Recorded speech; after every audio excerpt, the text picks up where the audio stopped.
మీరు దయచేసి వినండి.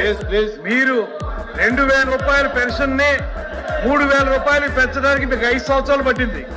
ఇదే ప్రభుత్వం వచ్చిన అధికారంలోకి వచ్చిన 15 రోజుల్లో 3000 రూపాయలు 4000 రూపాయలకు పెంచినటువంటి ఘనత ఈ ప్రభుత్వానికి దక్కుతుంది. అంతేకాదు మేము ఏప్రిల్ నెలలో ప్రకటించాం. ఏప్రిల్ నెలలో ప్రకటిస్తే అప్పుడు మా ప్రభుత్వం లేదు.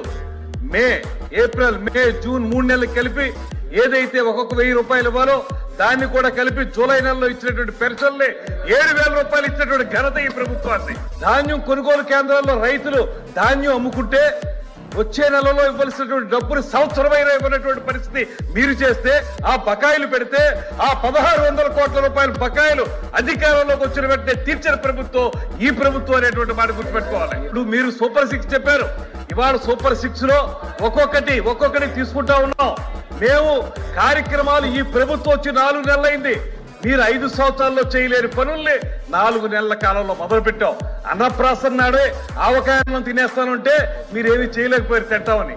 ఇవాళ మేము చెప్తా ఉన్నాం 4 నెలల కార్యక్రమంలో ఒక్కొక్కటి ప్రారంభించుకున్నాం. ఒక పక్కన ఫీజు రియంబర్స్మెంట్, ఒక పక్కన పెన్షన్లు.